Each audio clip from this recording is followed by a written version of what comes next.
So, my name's Clive Gordon Adams. I was born June 29th, 1948 in London, England. My parents were English and Irish on my mom's side and Scotch English on my dad's side. Just to give a little bit of background, I was born in, again, June 29th, 1948, but we moved to the United States. Actually, we moved to Canada in 1950, so I was only 2 years old. And so we emigrated from England to Toronto, Canada, and stayed there for 5 years. And one day I found the family packing up, and we were heading to a place called California, which I knew nothing about in those days. I was about 7 years old. And we drove across the United States. At some point we got on Route 66. I think that was not too far outside Chicago. And it became quite an adventure driving across the United States on that old highway in 1955. And I remember just watching the various landscapes we passed through. I remember driving through, for some reason, I remember driving through Oklahoma, and then everywhere west of Oklahoma seemed very memorable, and especially the deserts and the high deserts in New Mexico. And then after God knows how long we were on the road, maybe 7, 8 days, we arrived in Santa Monica, California, and that was a huge shock. I felt like I had just landed on a different planet when we got to the Pacific Ocean and looked out.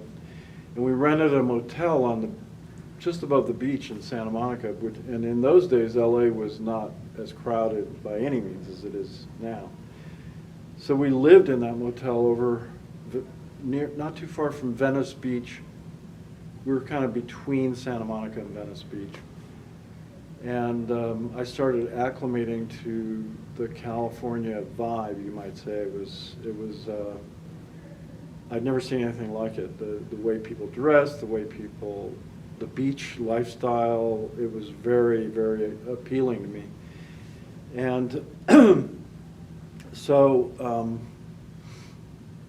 gradually, my dad had a job. He was a packaging engineer, and he went to work for a toy manufacturer named Revell Toy Company that were big in those days. They made HO train sets and all these models of every airplane and ship that ever were in the U.S. military. So I grew up with all those models and all those train sets, and it was kind of like being in paradise, actually, Southern California in those days.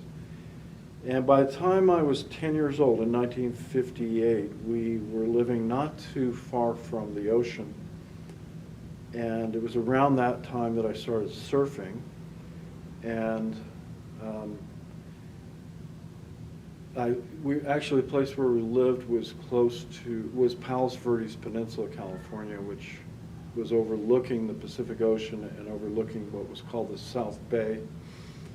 And it was an incredible place to grow up. And at that time, there were open fields everywhere, so I could explore all over the peninsula. And so I grew up surfing for several years, and I was interested mainly in, my hobbies was reading, and I loved to read about real life adventures, and especially treasure hunting. I was absolutely captivated by stories about treasure hunters, and so for several years that's kind of what my focus was. That and surfing. And I always wanted to grow up to be a treasure hunter, and or an adventurer, or something along those lines, digging up lost cities, those kind of things. That was all I was interested in. And I was not interested in religion. I was not interested in God. I was not interested in spirituality, not in those days. And my father was Catholic, my mother was more or less agnostic. And meanwhile, just to give you a picture, we were living in the first subdivision built in Palos Verdes, actually. We were on the very first street of the very first subdivision, overlooking the Palos Verdes golf course and all of LA. So I grew up with an unobstructed view of all of Los Angeles and the lights and the ocean. So it was a fantastic place to grow up. And my mom, she didn't talk about spirituality, my dad, or God. My dad wanted me to go to church, so I started. He was being a Catholic. They tried to indoctrinate me into the Catholic religion. I got confirmed at about the age of 11, or baptized. And I instantly rebelled. I asked the priests a few questions. They couldn't answer any of them. I just said, "That's it. I'm done." And by that time, I was very independent, partly because I was surfing a lot, and the surfing world in those days was very adventurous, and we were always taking surfing trips up and down the coast. And so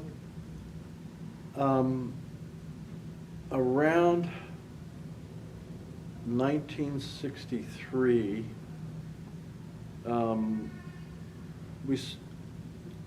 drugs was introduced kind of into our world.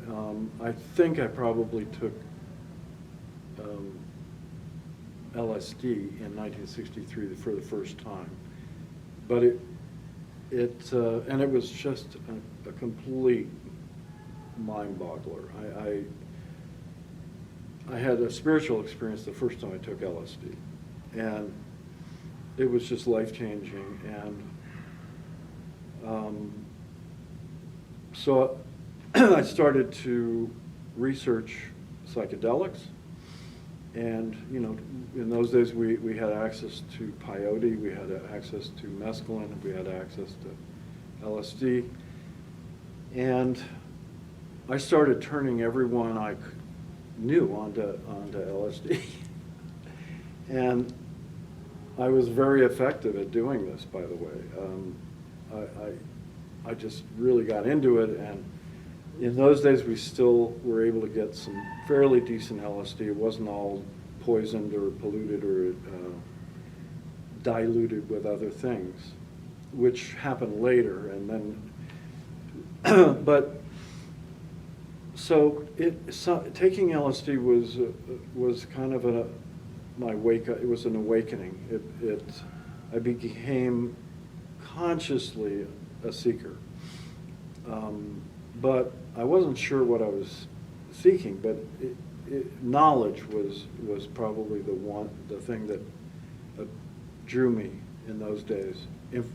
I was very much into understanding and things, and knowledge was what really intrigued me. I still hadn't thought too much about God, and religion was of no interest at all.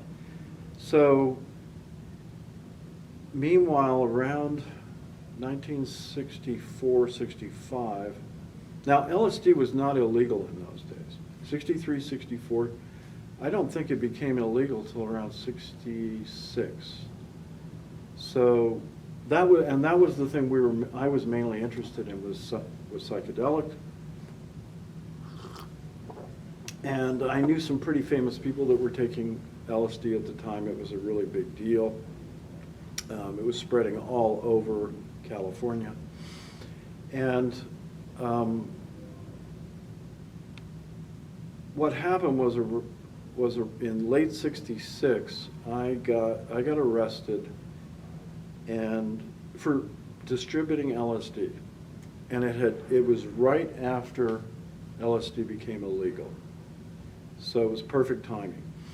And at the same time, I was approaching the age where I was 1A. I was like going to be drafted to Vietnam, unless I left the U.S., which I wasn't really thinking of doing. So I got arrested, and it took months to go through the court system, and it was very peculiar, but they wanted to make an example of me because I was a distributor of psychedelics. And so when it came to the time of being sentenced in 1967, I was sentenced to 1 year in jail. I couldn't believe it. I was like shocked. I mean, I was not expecting that. But in retrospect, it was actually a blessing, because if I hadn't been sent to jail, I would have gone to Vietnam. So, and I had no interest in going to Vietnam. So,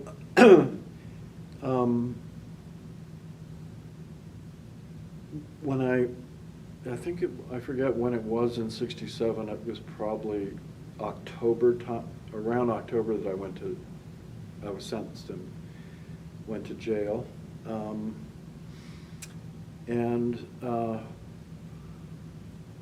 To make a long story short about this part of it, while in jail, I was sent to a minimum security facility in Ontario, California, and it was, I had my own cell.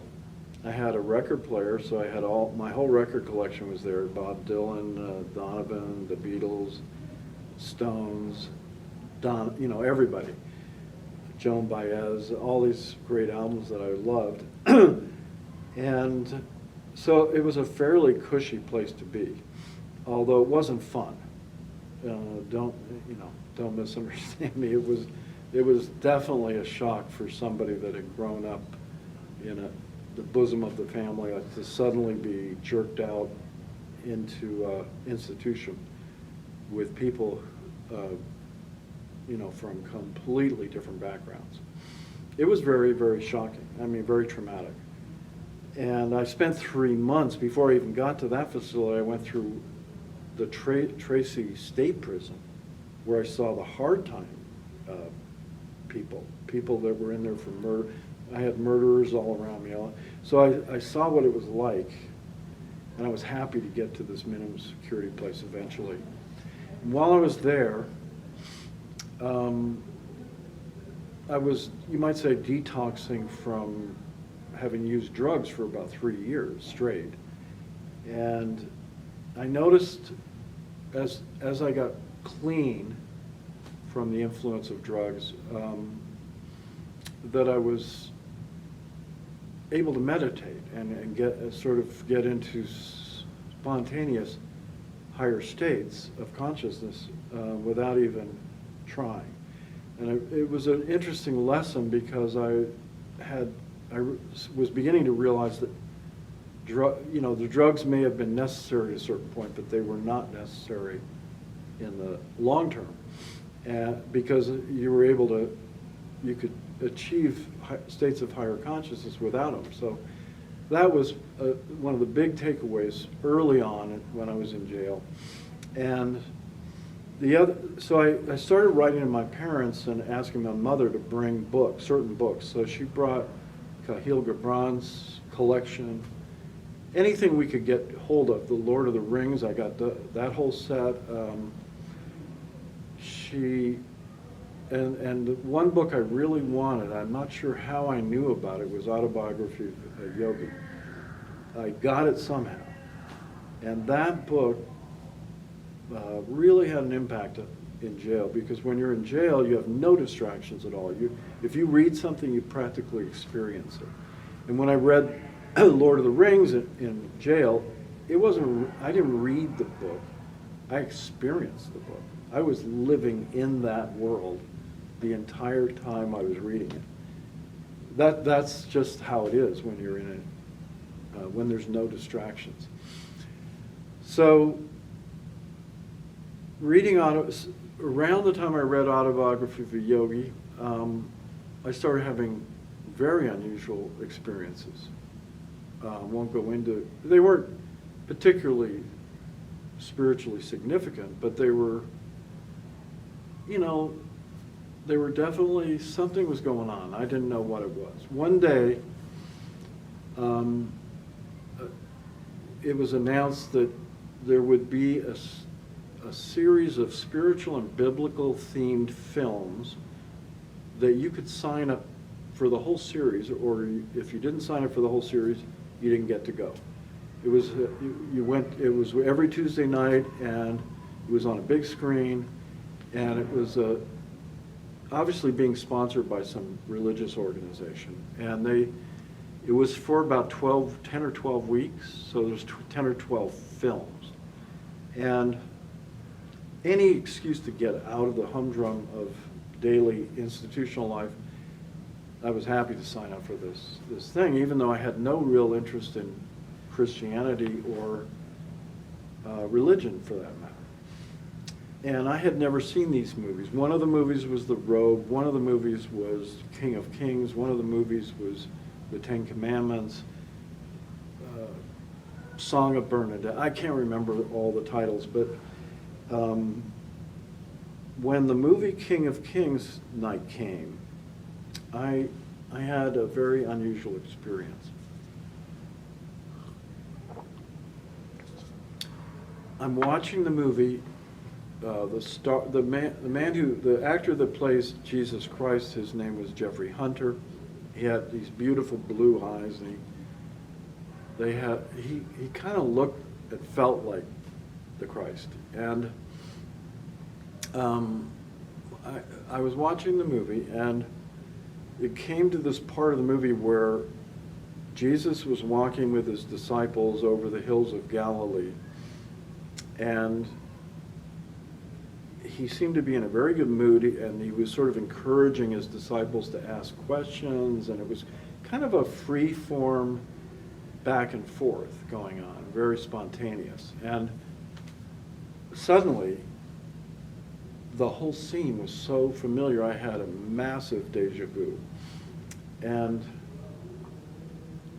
they were asking, he was like saying, ask anything you want to ask. And so I forgot I was watching a movie. I completely thought I was in the movie. And it became my turn to ask a question. And the question asked itself through me. It was a thought form. And the question was, why are you always in the past, or everyone's expecting you to come in the future, but you're never here when I'm here?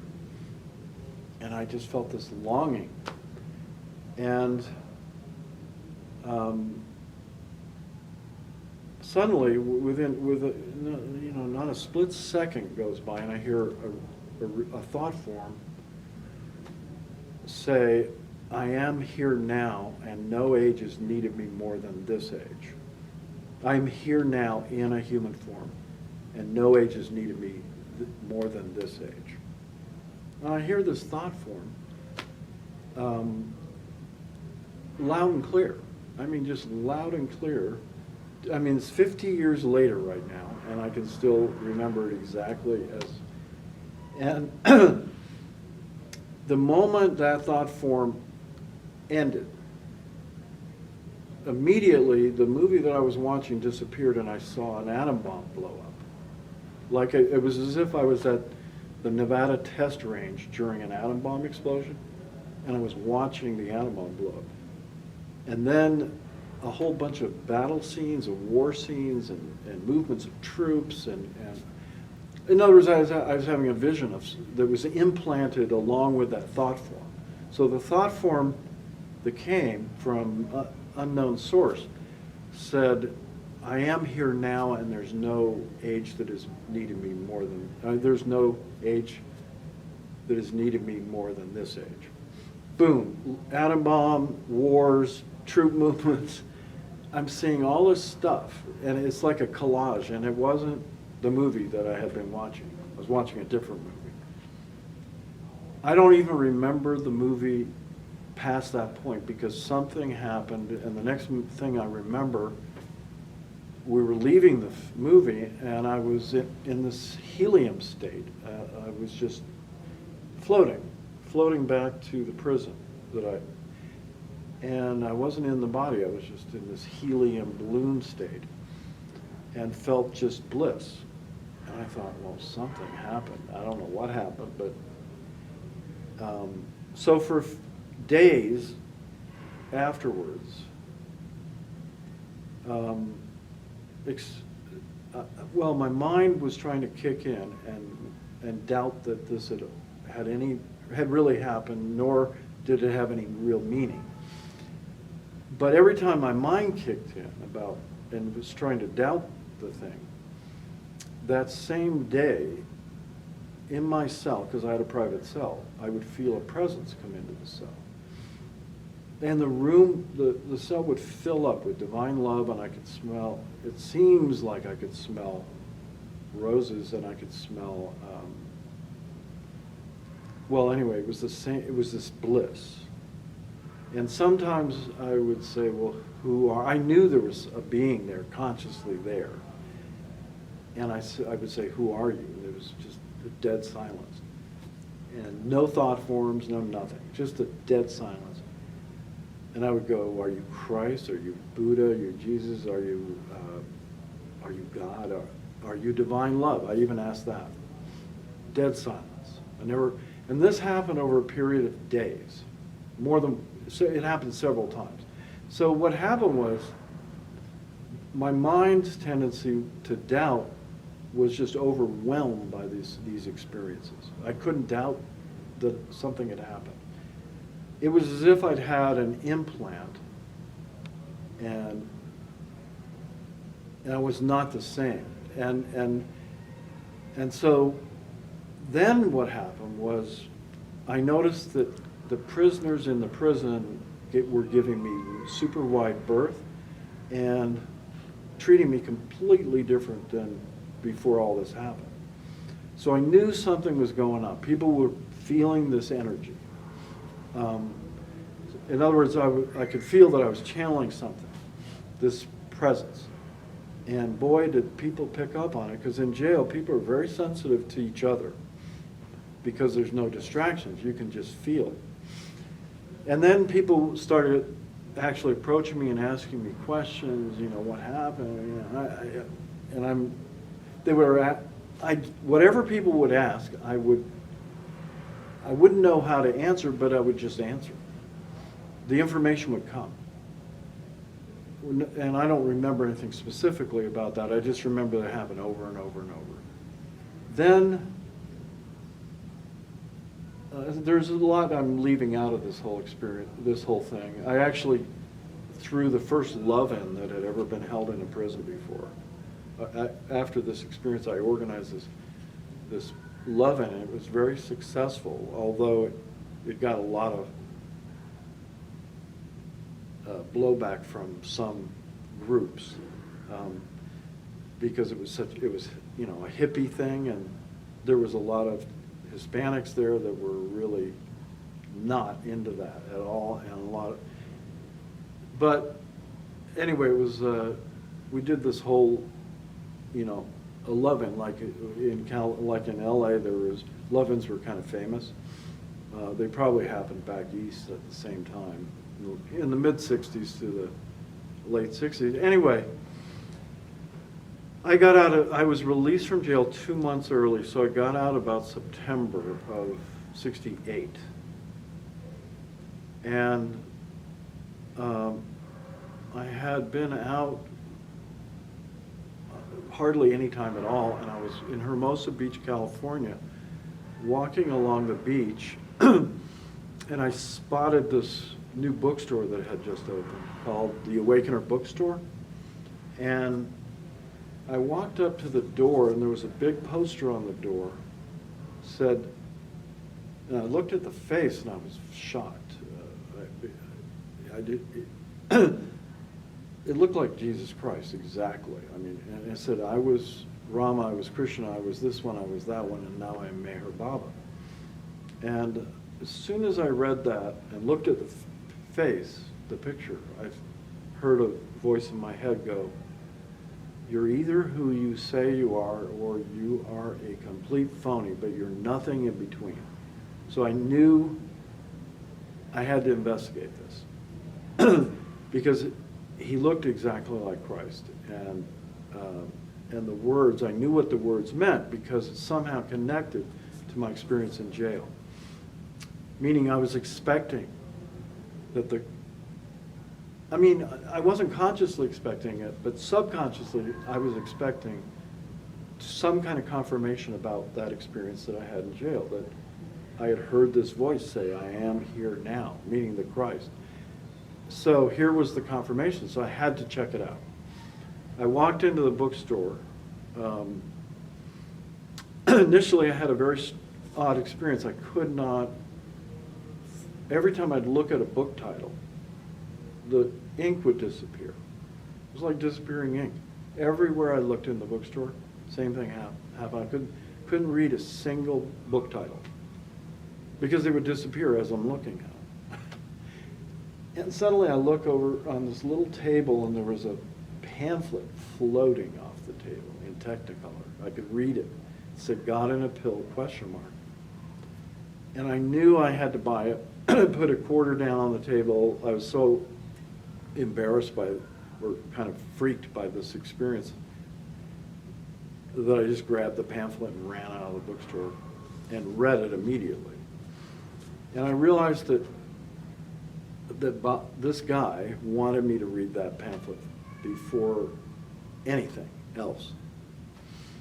And I 100% agreed with everything in the pamphlet. I realized that whoever Mayor Baba was, he knew the drug situation almost perfectly. I mean, I couldn't argue with anything because while I was in jail, I had come to the same realizations.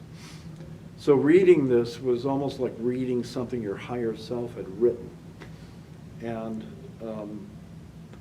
I thought, well, this is intriguing, but then somehow for some days or weeks, I didn't get back to the bookstore. And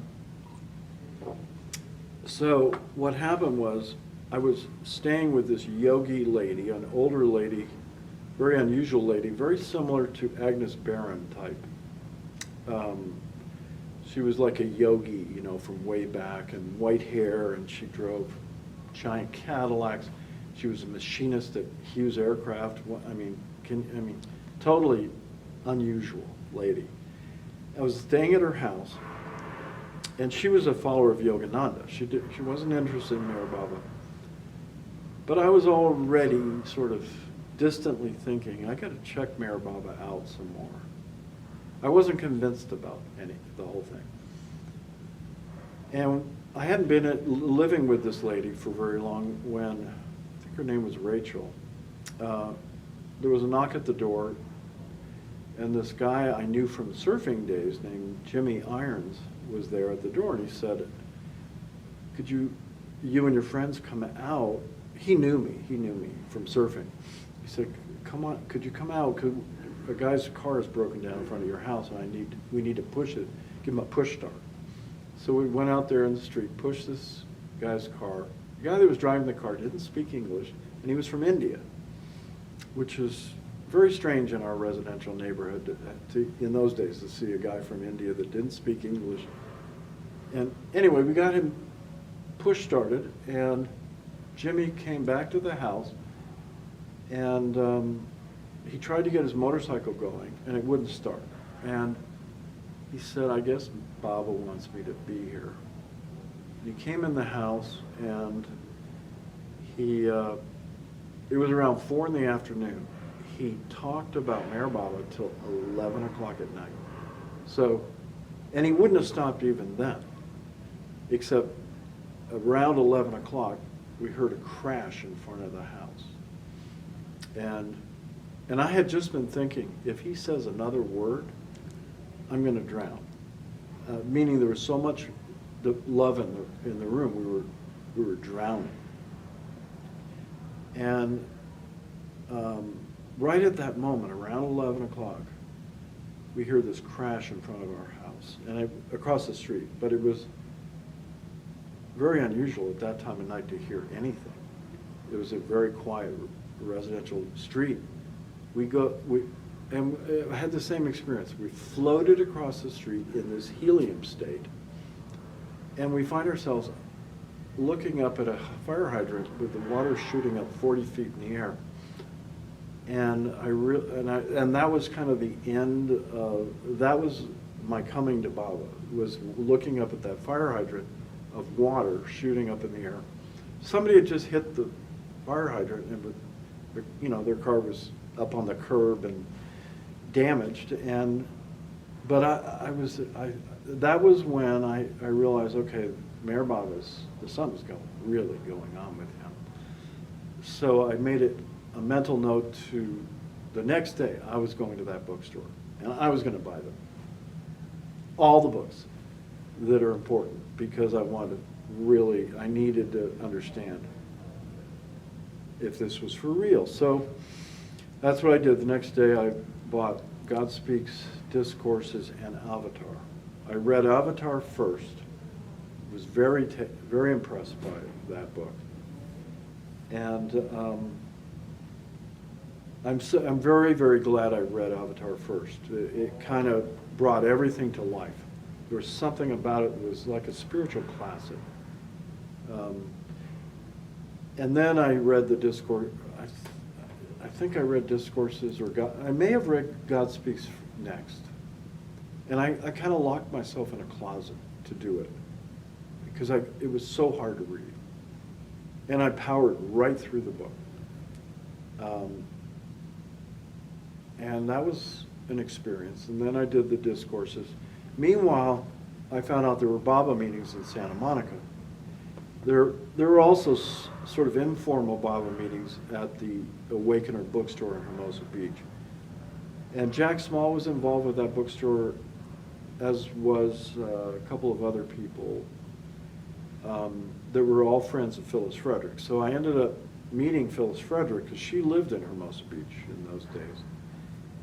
And the first meeting with Phyllis, I don't remember the exact meeting, but meeting her was like fantastic. I mean, she was the real deal. She was channeling Baba like nobody that I had ever met. And so her meetings were fantastic. But when I went to the Venice Beach bookstore, Baba bookstore, which was open in those days, I found out about the Darshan, the 1969 upcoming Darshan. This is around October 68. And so I immediately thought about it, and I thought, well, I gotta meet Mayor Baba. I mean, that's sort of the coup de grace. The only way I'm gonna be able to be 100% convinced that he's the avatar of Christ is I gotta meet him.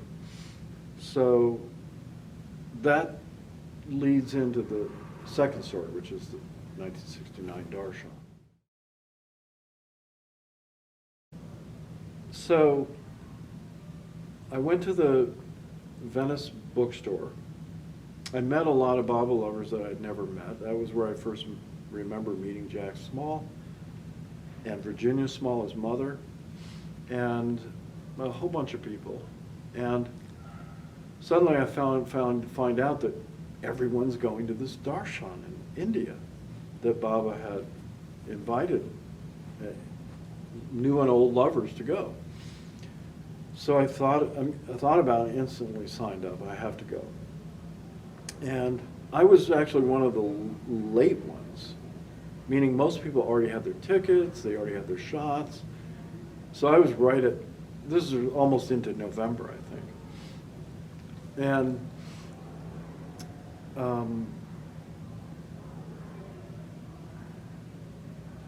this was around the time I was also reading God Speaks and Discourses. And just from reading those books, intellectually I was convinced that Baba was the avatar, but there was some part of me that was not I wasn't 100% there yet. But just the divine logic of the discourses, his teachings, and was, I mean, it was unlike anything I'd ever read, and it was just unbelievably compelling. But the idea of going to Darshan was really exciting, to meet Mayor Baba. Now, because I was such a latecomer, and other people had known about Baba for a lot longer,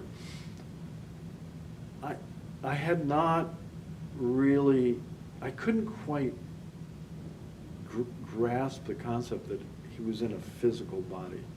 It was still all a spiritual experience. Like I hadn't yet, I began to identify with him as a physical form so much. It was an inner experience. It had been happening since jail. And so when on January 31st, now I already had my tickets, I was definitely going. I'd gotten in a big fight with my father about the fact that I was spending all this money to go to India. And so I got almost no family support for this venture. But I knew I had to go, and suddenly January 31st comes around, and we were at a beautiful estate that overlooked the Pacific Ocean on the cliffs. It was Commander Struebel's house. It was a giant Spanish villa, and it had been taken over by Baba lovers. It was a whole bunch of Baba people who were living there. Jimmy Irons and the woman I ended up marrying, Terry, was there, and anyway, it was a whole bunch of people, and it was we were having a wonderful time, and suddenly we find out we happened to be all in a group meditation overlooking the ocean, and in walks Jack Small with a suit on and reads the telegram from India, and that Mayor Baba has dropped the body. Now, pretty much everybody was freaking out because they'd known about Baba longer than I had. I was not freaking out because I hadn't fully grasped the concept that he was actually in a body. It was hard, it was intellectual. I just hadn't. So I was sort of unaffected when I heard the news. I thought, I sort of knew that I was going to go to India anyway, instantly. Whereas everybody else was pretty much flipping out one way or another. And this led to at least one whole plane load of pilgrims canceling their trip. So a lot of people changed their mind about going to India. Within a few days after Baba dropping the body, we heard from his disciples in India that they were going to honor his wish and proceed as if he was there, because he had said he would be there to meet his lovers new and old. So they had already come back, but yet people were canceling like crazy. So because of that, the chaos that followed Baba's dropping the body, I ended up getting shifted. I was going to be flying out of California. I ended up having to figure out a way to get to New York to go with the society. Or the New York group, actually. It was New York and the society. So I had to, suddenly I'm like, with a few other people, we had to figure out how to get to New York. And actually it was very interesting that this happened because it led to a number of adventures that I would never have had this all not gone down the way it went down. And so basically what happened was, in order to meet my flight, which was leaving New York in late April, or was it, no, could have been May, I think it was May. It was the darshan began April 10th and ended on June 10th. So what is that, that should be 2 months. Is that 2 months? Yeah. So it was a 60-day window. We were on I got diverted to the third flight, the final U.S. contingent of, which was leaving from New York. So what I did was I found a drive-away car that you could drive from Los Angeles to New York. You didn't have to pay for the car because you're delivering it to some family in New York. And in fact, they even paid for gas to get the car there. So it was a really good situation. And it ended up 5 of us went in that car from LA.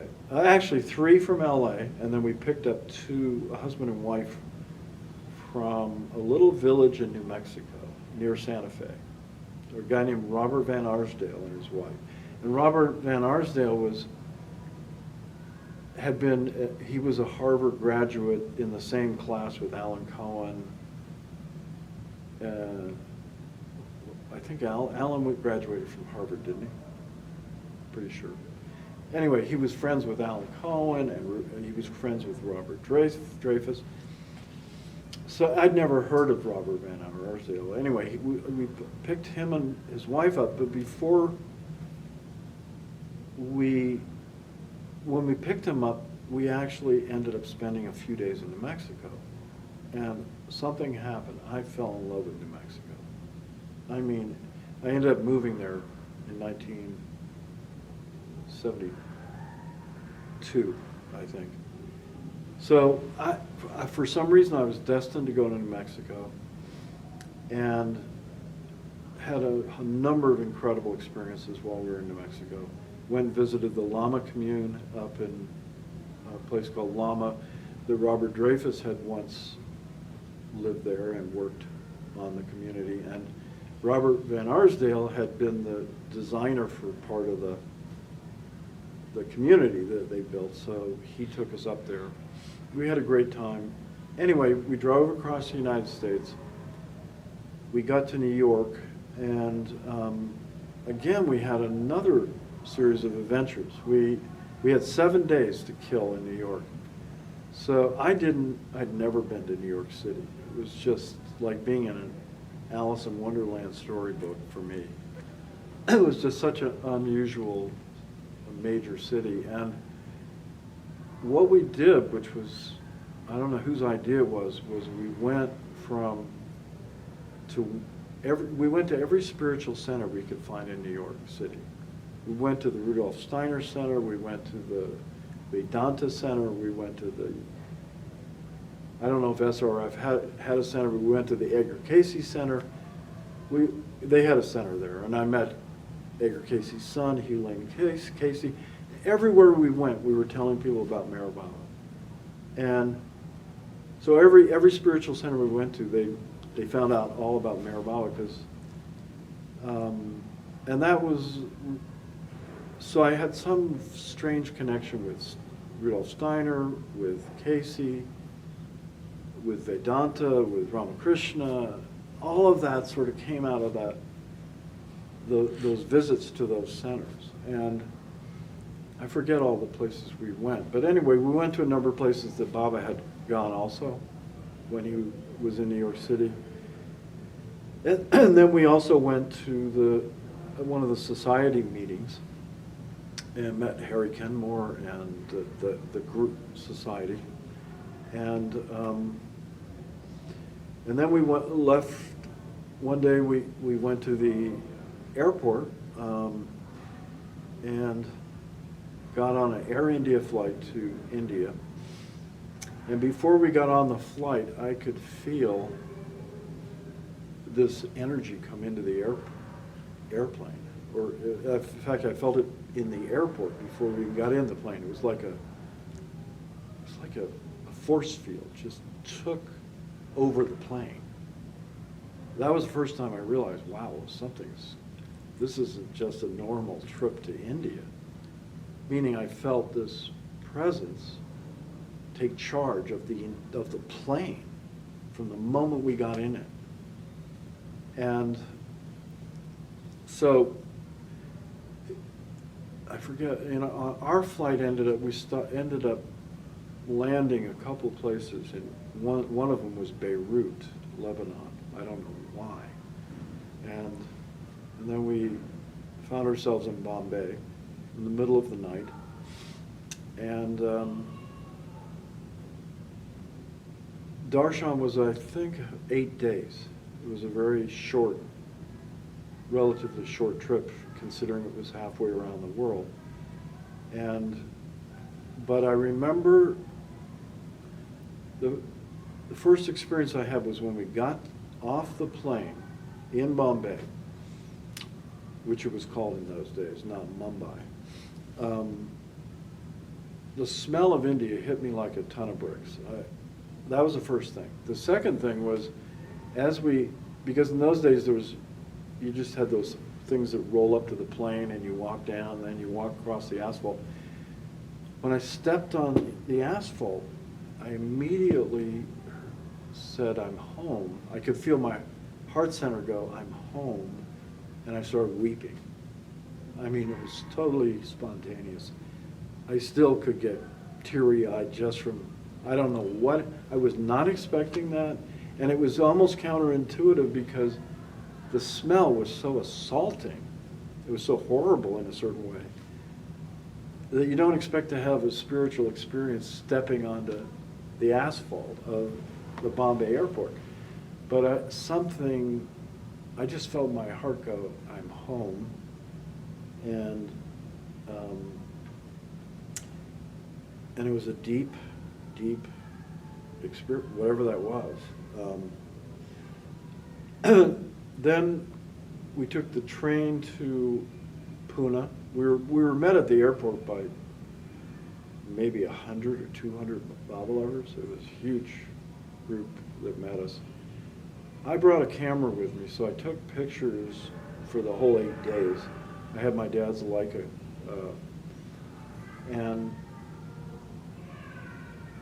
I have those slides still. In fact, they're going to be hopefully fully transferred, digitized this year, and for the 50th reunion of the Darshan. And so there was a number of things that happened. There was a lot of tension because people were very tired going on buses and then the train. And so there was a lot of fighting. I could see the New York group was fighting with the society. It was interesting to see that because I'd never, it was almost a fist fight between John Bass and somebody else, one of the society guys. And I thought, wow, that's interesting. And so when we got to Pune,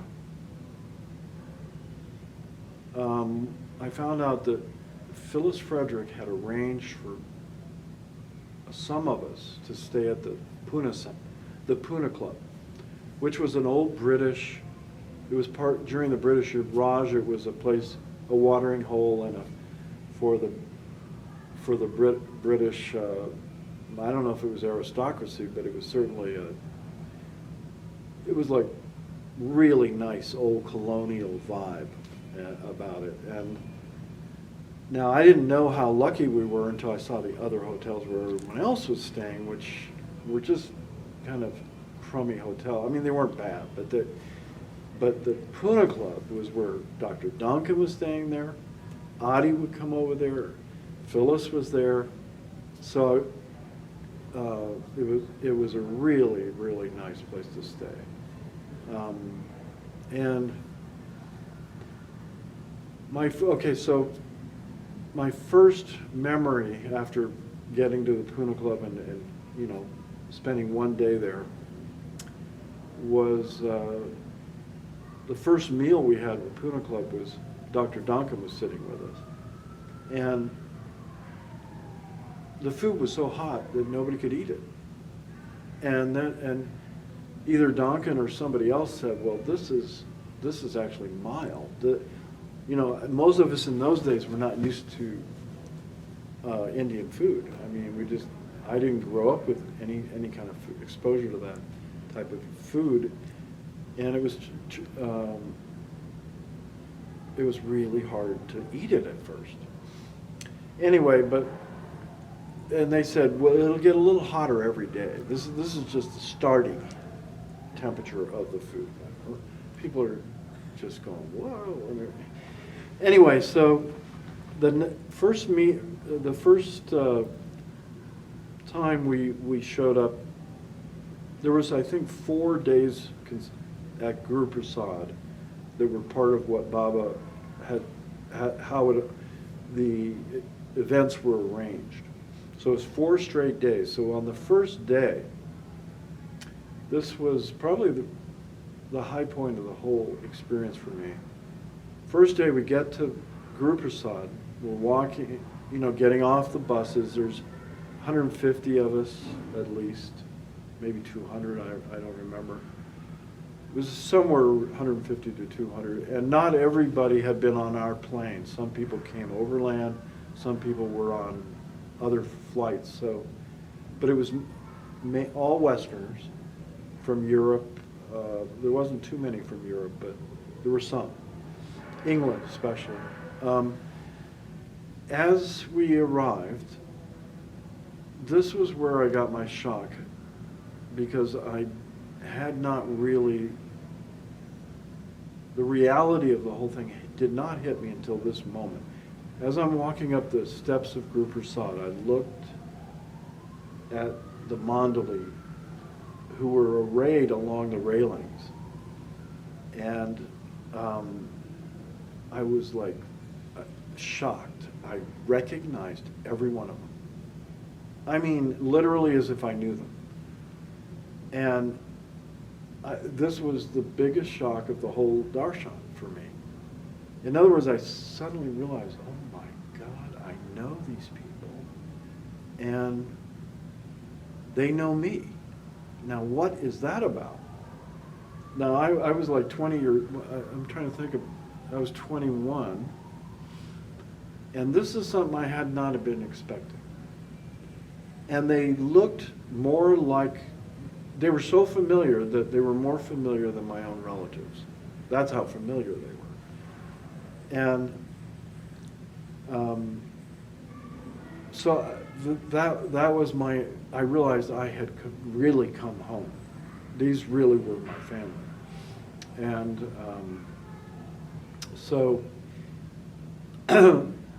and all the rest of the darshan did was confirm that. And I've got some photographs, but I don't have them on my computer, but of the darshan, and just sitting with the Mandali and talking with Mani and talking with Mara. I met Mara privately with Phyllis brought me in there to Jimmy Irons and I to meet her privately, and she gave us these little gifts, and I could tell she was suffering terribly, Mara. And I somehow I understood why she was suffering, but not exactly, but I could see that she was the most in pain. The other ones had a really brave face. So I met Rano, I met Adi, Sarosh, Mani, Duncan, Padre. I mean, everybody was there. I don't know how many Mandali, but there was somewhere between 20 and 40 Mandali. Baal would have been there. I met Bao, who was very different in those days. He was very, not front and center. He was very almost invisible in a certain way. And Erich, of course. Erich was like, Erich and Mani, they were so familiar. And anyway, the first day of the darshan, you could feel that Mayor Baba was there. There was no doubt about it. It was just, and Erich was he said, all this has been recorded so people they know this, but he said, He said, "You've all kept your appointment with God." And the way he said it, and the way the big chime clock had just gone off with these significant chimes, and Eric suddenly says, "You've all kept your appointment with God." Yeah, I got to say that's how it began. It was like electric, totally electric, though, and it was 4 days of electricity. And personally, I didn't see how you could possibly have been at the darshan and have been the same person afterwards. It was just there was no doubt in my mind from that experience, even though Baba wasn't there in the physical. Any doubts I had prior to going were completely erased. Partly through that experience of realizing how I had connections with his disciples. In other words, it was like one big giant cosmic deja vu. And where it all comes from, I don't have a clue, but obviously from past other advents. It was all familiar. And so there was a few other little anecdotes that were really cool. For instance, I was there when, I think it was Jim Irons or might have been Tim Owens, who was my brother-in-law for a while, Timmy Owens, asked Dr. Duncan, one of them asked Dr. Duncan, "Well, you had a really great career going as a doctor in England. You could have, why did you give all that up to live in India?"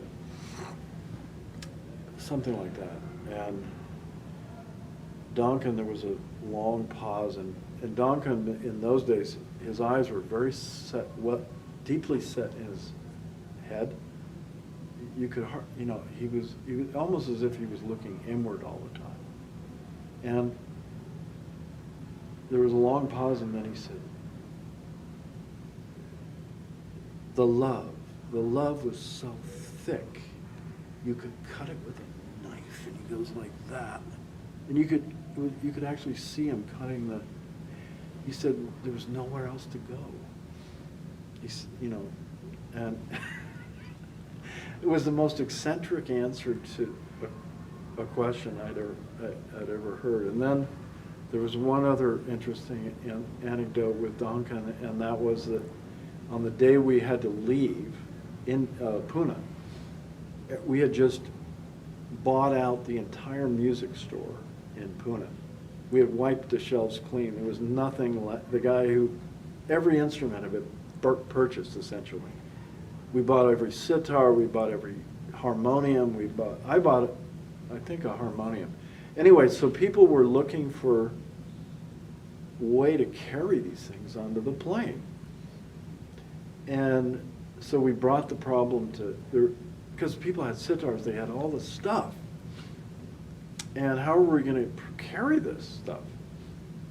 And we took the problem to Duncan, and Duncan says, "Well, follow me." He goes out in the back of the Pune Club, heads over to the clothesline and cuts the entire clothesline down of the Pune Club hotel, and cuts it up into pieces and helps everybody, everybody made straps from the clothesline of the Pune Club. Now, I thought that was pretty innovative.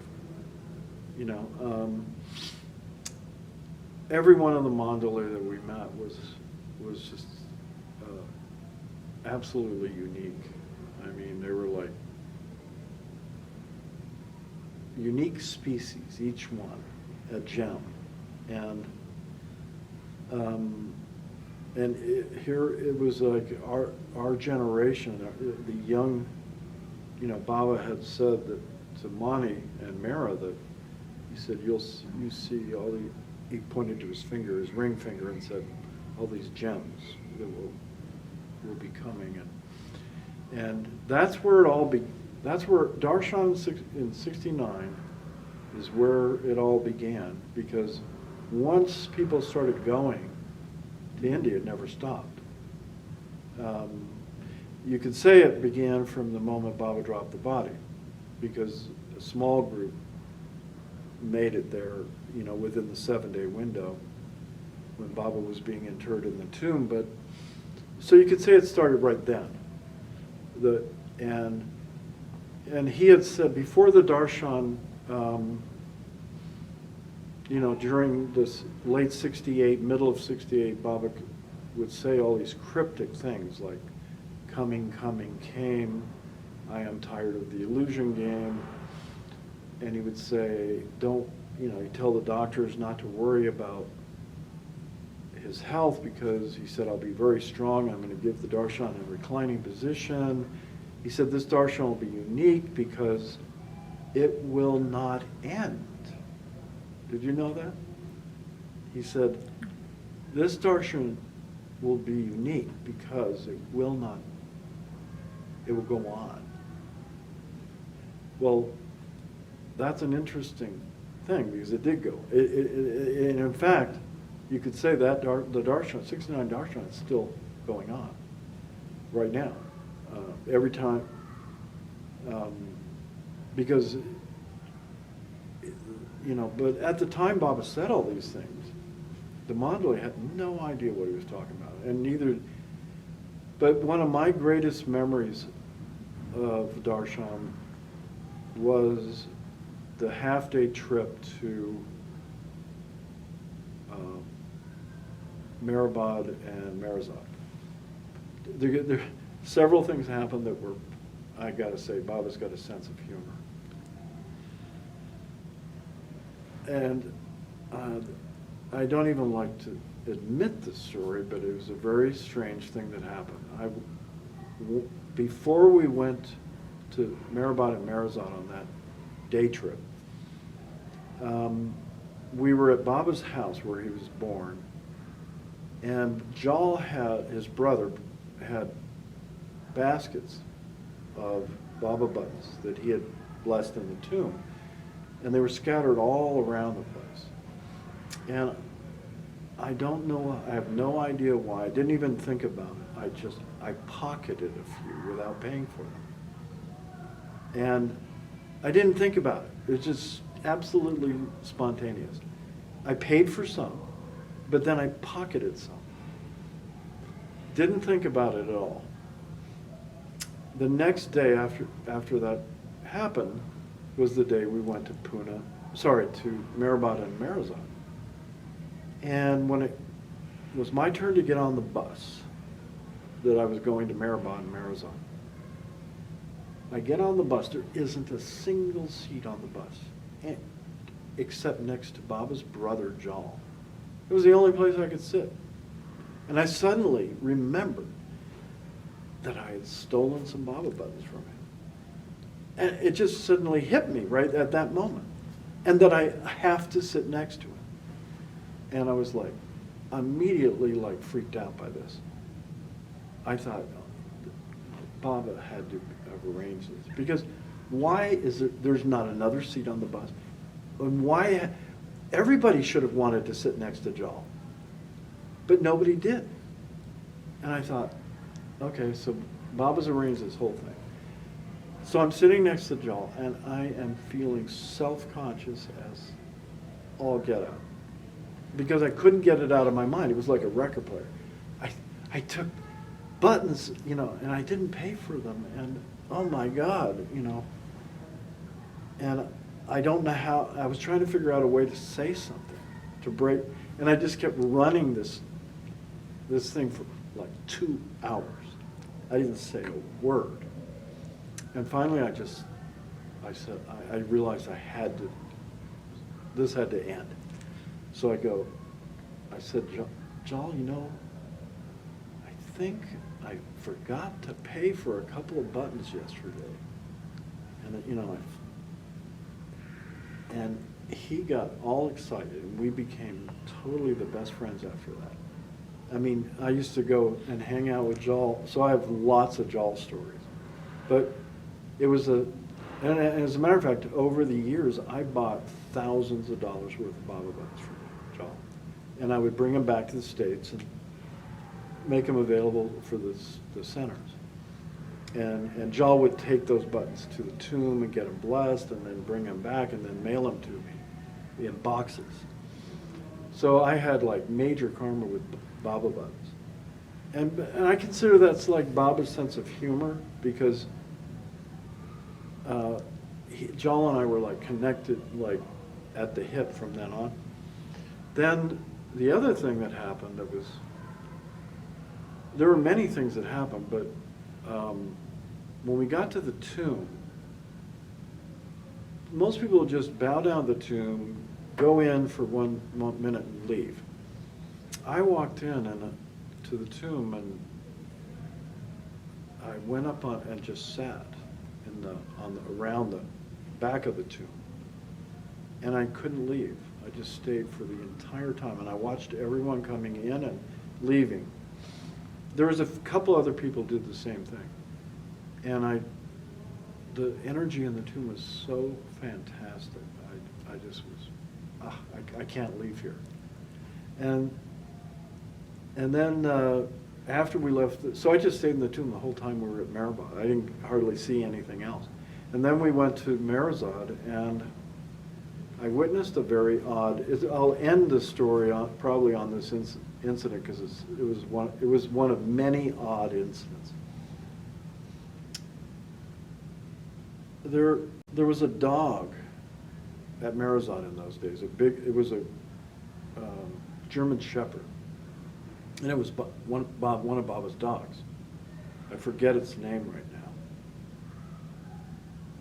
And he had quite a powerful presence and a powerful personality, this dog.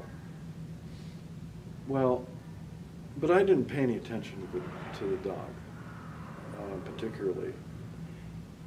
But we were bowing down at Baba's bed or something like that. So we were right around that entering into Baba's bedroom.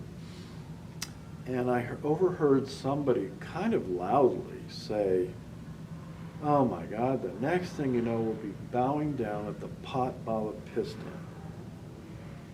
in." And I was like pretty shocked by this. And I don't remember where it happened, but I think it was actually not at Baba's room.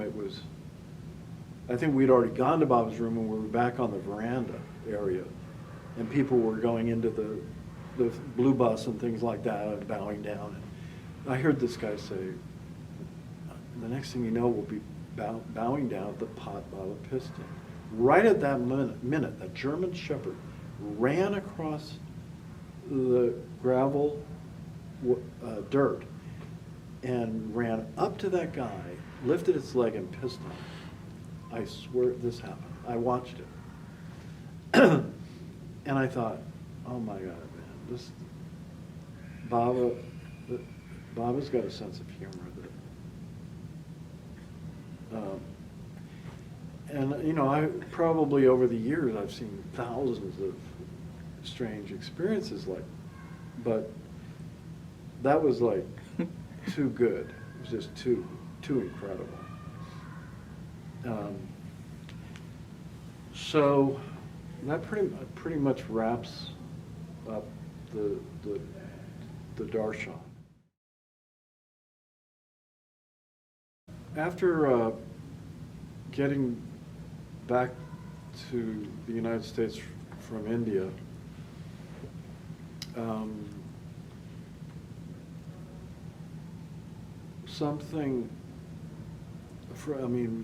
I could feel that my karma in this life had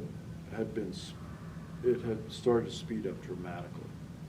I mean, I could feel that things were not going to be as they had been. And in 1966, I had got married to a woman named Sharon and had a child with her named Lisa. And I'd never I got taken to jail just after we got married, so and then by the time I got back, but before I got out of jail, I found out she was hooked on heroin, and there was nothing I could do to help her. And I was extremely upset about this. I was hoping that, we were going to settle down, and so I called my parents from prison and said, if you don't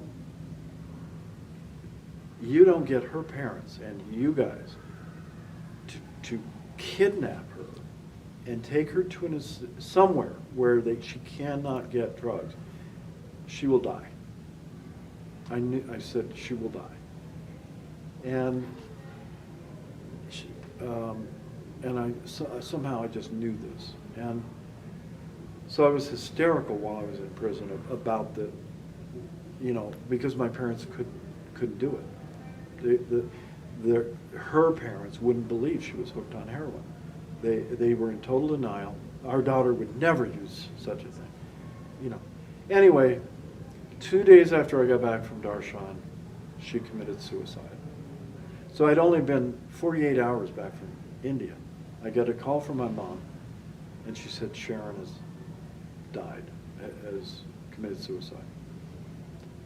So I went to her funeral, and Mara had given me a little lock of Baba's hair, and I took one strand and put it in her casket,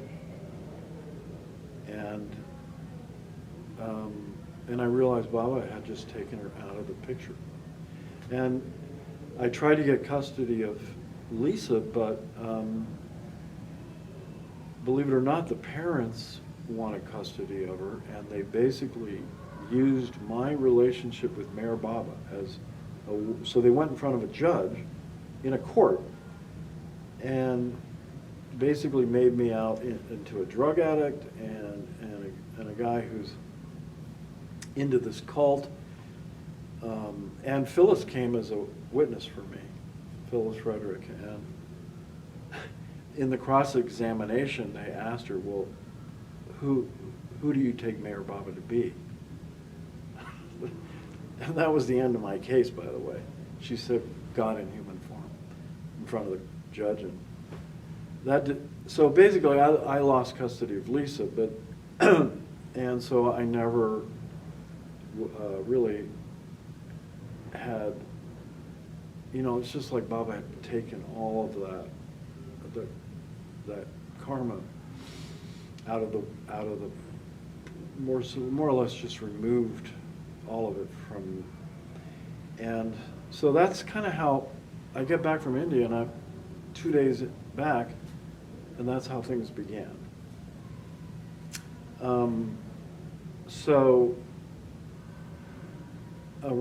Several months went by. It was now October, and a small group of us decided we wanted to go up to Yosemite National Park together. And I went and drive in Jack Small's mother's truck, and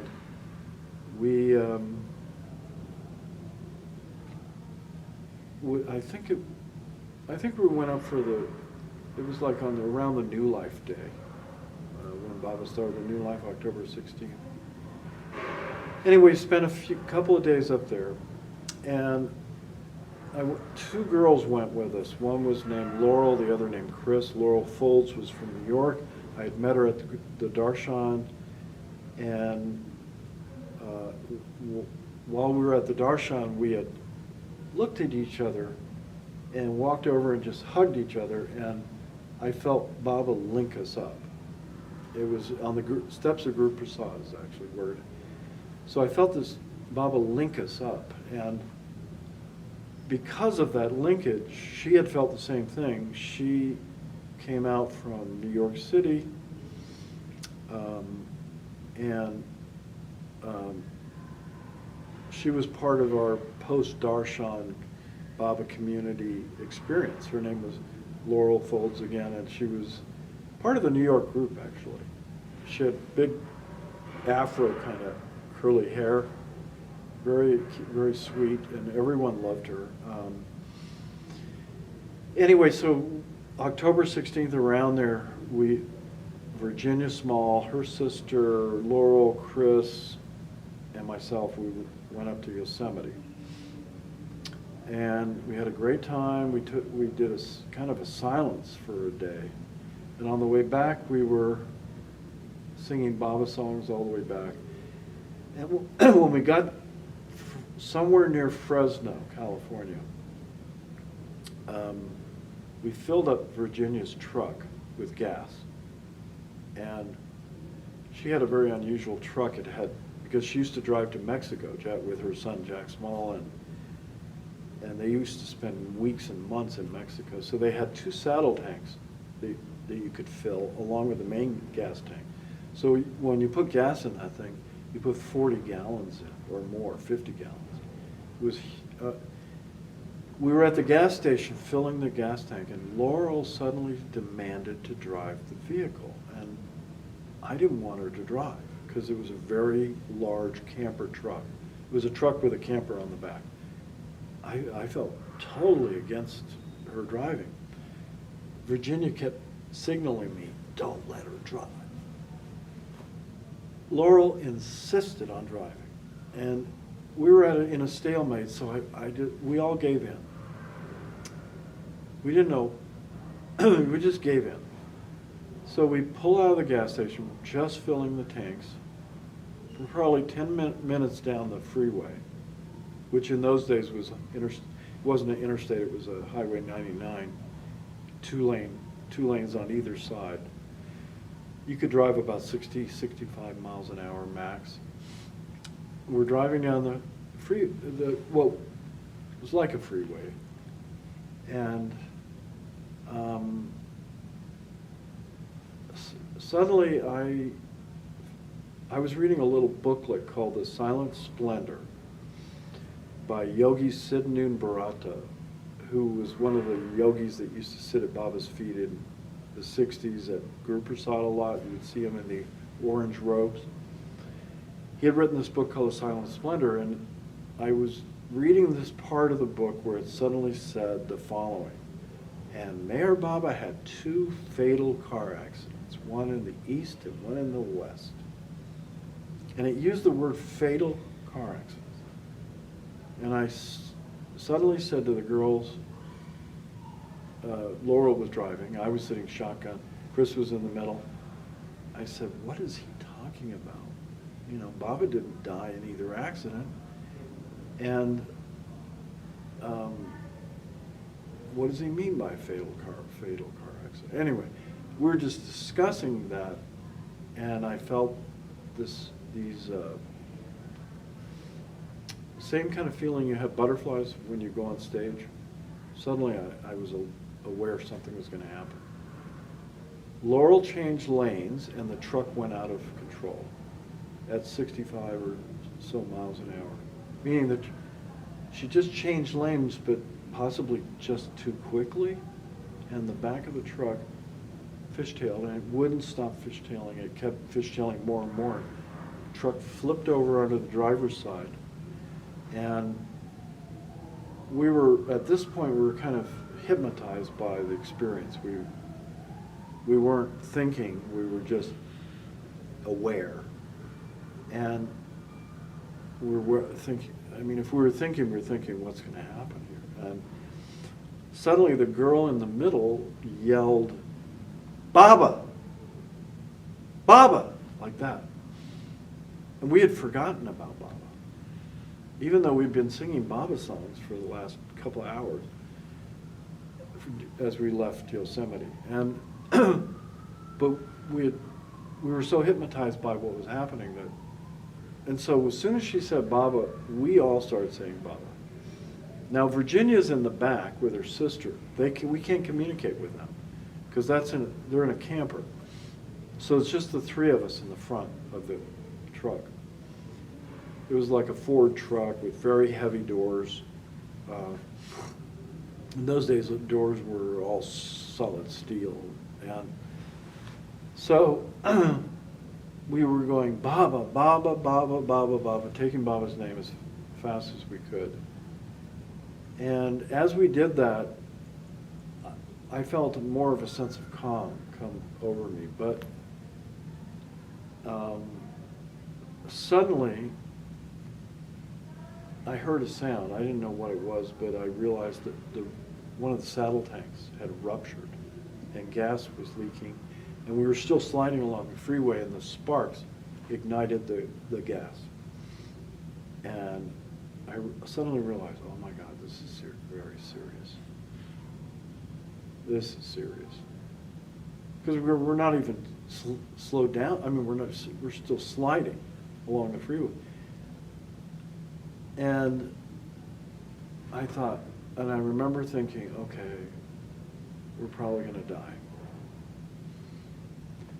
But we were kind of calm because we were saying Baba, Baba, Baba. But the girl, so when we came to a stop, the flames just started pouring in the driver's window where Laurel was. And even though we were all saying Baba, Baba, Baba, Laurel just melted into the flames right in front of me. I mean, she didn't even, there was no resistance at all. It was the strangest thing. It was very surreal. The girl in the middle was screaming, Baba, don't let me die. Baba, don't let me die. But we were all saying Baba anyway. I was saying Baba.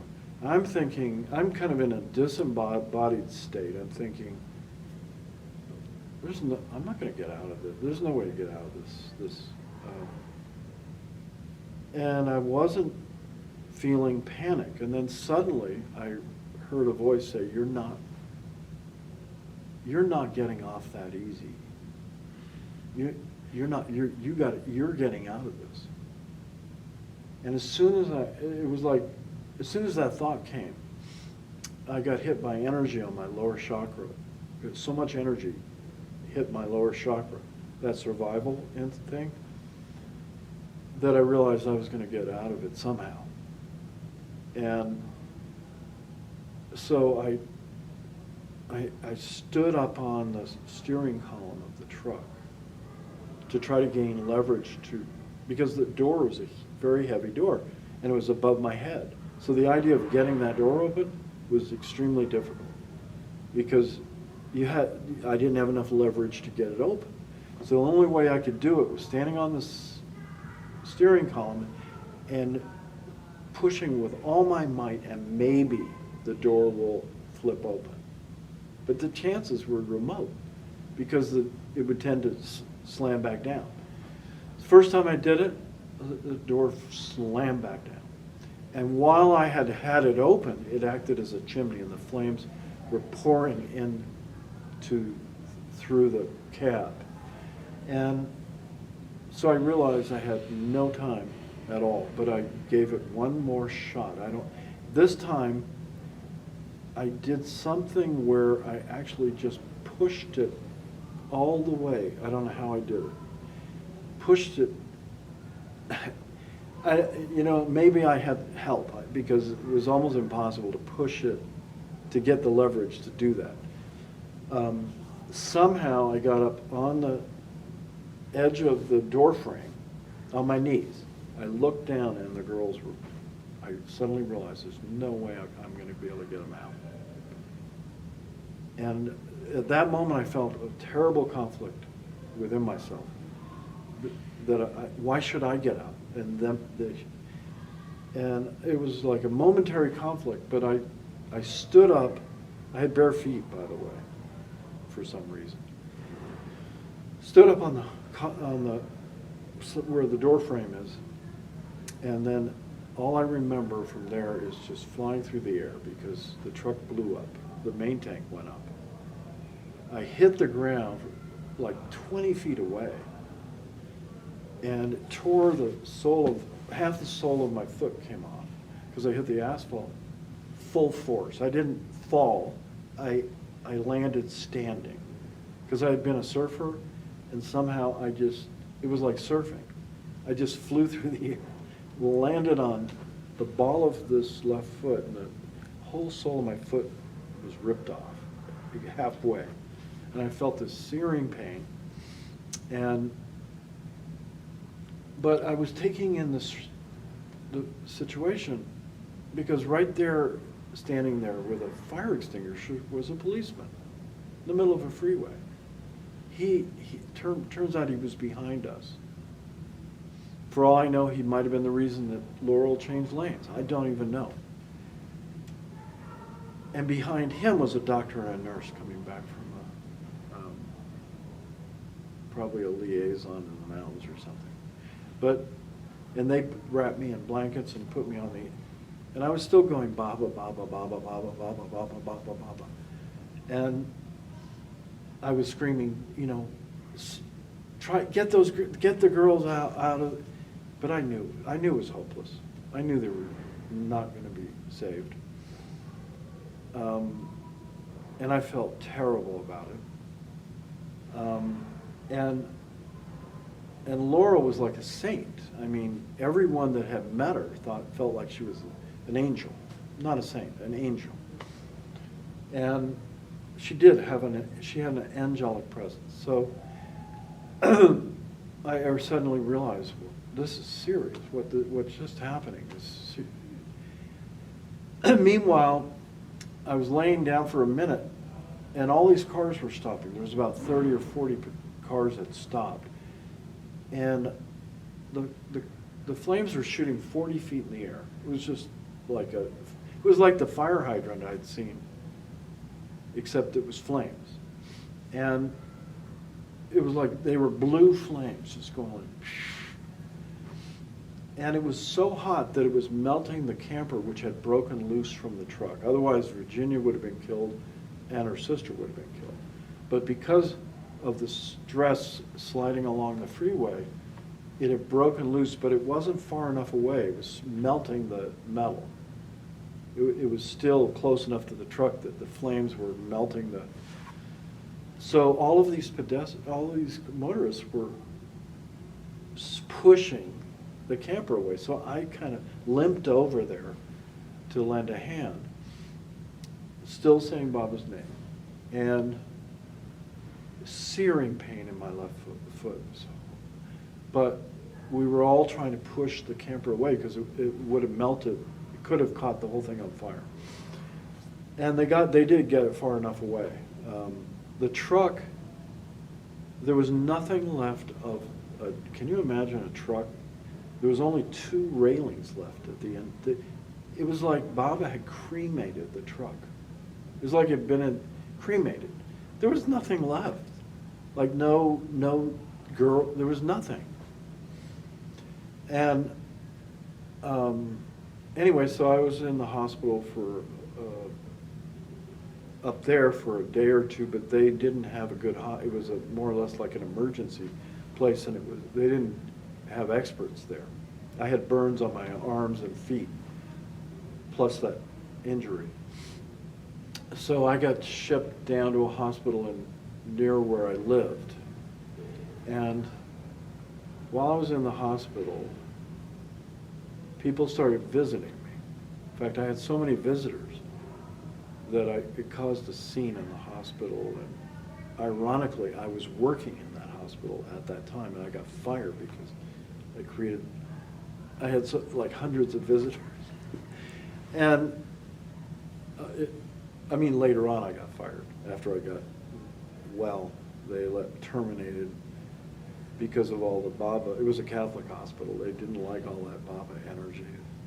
And anyway, so while I was in the hospital, I started getting messages. Phyllis Frederick was living in Plainfield, New Jersey when the accident happened. She had been transferred by Mattel Toy Company temporarily from LA to New Jersey. And when the accident happened, she had a vision of Baba, Mayor Baba, appeared in her living room. And she said he looked like a giant bodhisattva. And on his knee was sitting this little girl, that was Laurel. Phyllis knew who it was. Laurel telepathed to Phyllis. She said, "Phyllis, let my parents know that I'm with Baba and I'm happy and I'm okay, not to worry." And so Phyllis somehow knew about the accident before she was even told because of this vision. And Phyllis eventually did talk to to Laurel's parents, who were from New York City. Laurel's father was a stage actor. He was in a couple of Fellini movies, and they were an interesting family. Anyway, I couldn't get out of the hospital to go to this, but one day I heard that they were having a kind of a reception for the two girls at the Baba bookstore in Venice, California. So the parents, Laurel's parents, flew in from New York for this reception. And now I only heard secondhand reports, but everyone that was at the reception, there were 200 people there. They said that it was just a giant celebration. Nobody could wipe a smile off their face. And the parents were trying to be depressed and bummed out, and there was so much happiness. It was like the spirit of happiness was in the room, and nobody could be bummed out. And so the parents got interested in Baba because of this, and then Phyllis told them I don't know if Phyllis was there at this thing because I can't remember. I was sort of like out of it after the accident, but Phyllis did tell them about the vision she had about Laurel, and they went to Myrtle Beach Mayor's Spiritual Center, met Kitty and Elizabeth, and then they came back several times after that. So they were drawn to Baba.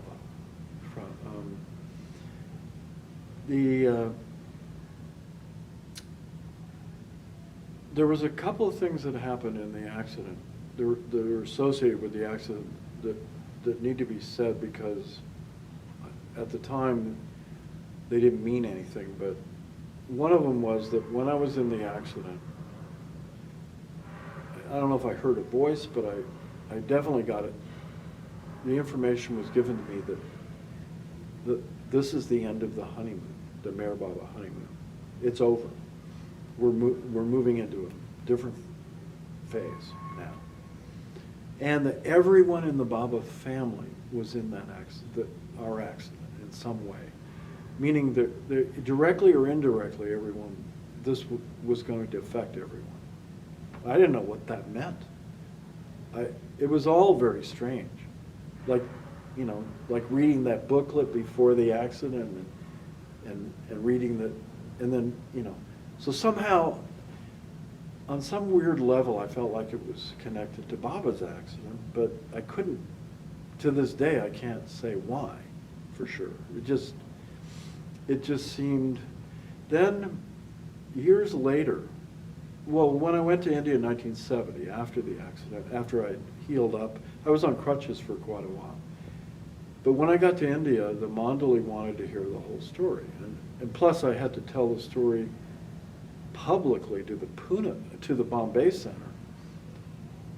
And I didn't want to do that, but I had no choice. But Jal Dastur set it up. And when I told the Mandali about it, I didn't know this, but Mara must have been affected by the story in some way, because she never told me this but she told my ex-wife Terry Adams.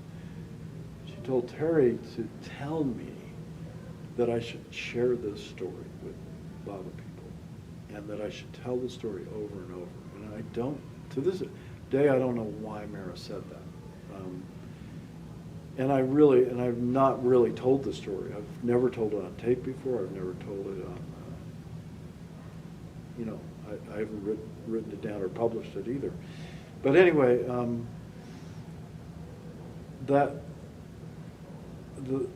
for me, for a long time after that accident, I felt like I was like Baba had just stripped layers of sanskar.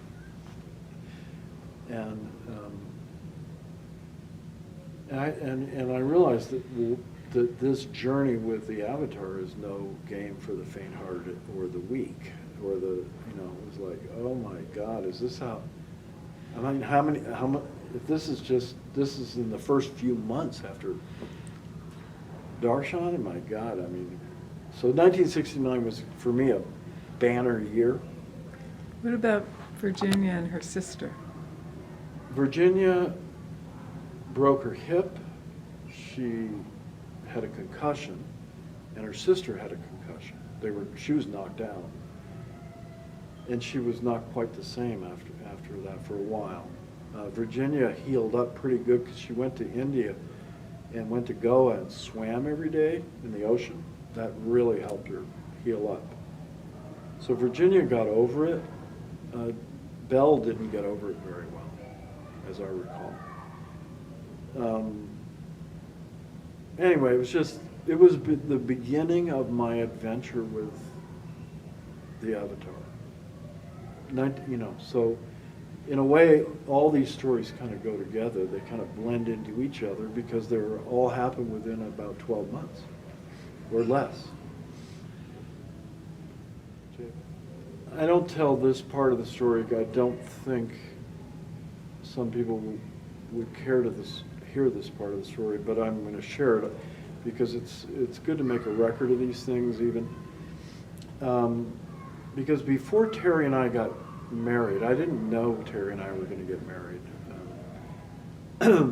But Phyllis must have had a sixth sense about it, Phyllis Roderick. So when Phyllis would see Terry and I together, this is I would say around 1971, 72. I don't really. It was definitely when we go to Baba meetings at her house.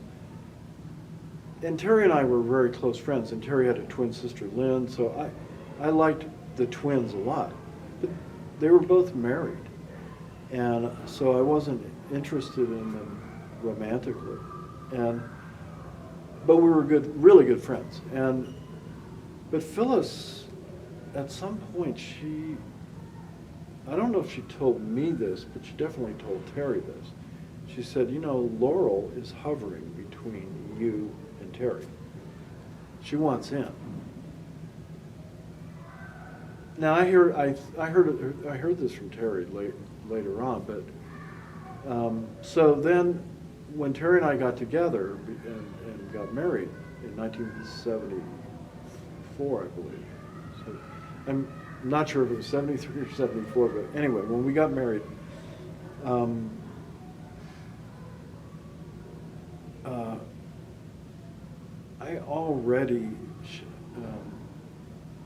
I moved to New Mexico, and I was beginning to feel that Terry was pregnant, and I started to feel like the presence of Laurel frequently at a certain point. And it was just a certain sweetness, a certain very, sweet energy. And so the idea that Laurel was incarnating as my son, what became my son, Erich. I know, and Erich has a hard time dealing with that concept. But on the other hand, I have a very strong feeling Erich was Laurel. Very strong feeling. It's not like I have direct knowledge of it. I don't. But anecdotally, there's so many. The fact that Erich and I work together, we do Baba work together. We've been doing it since he was a kid, practically.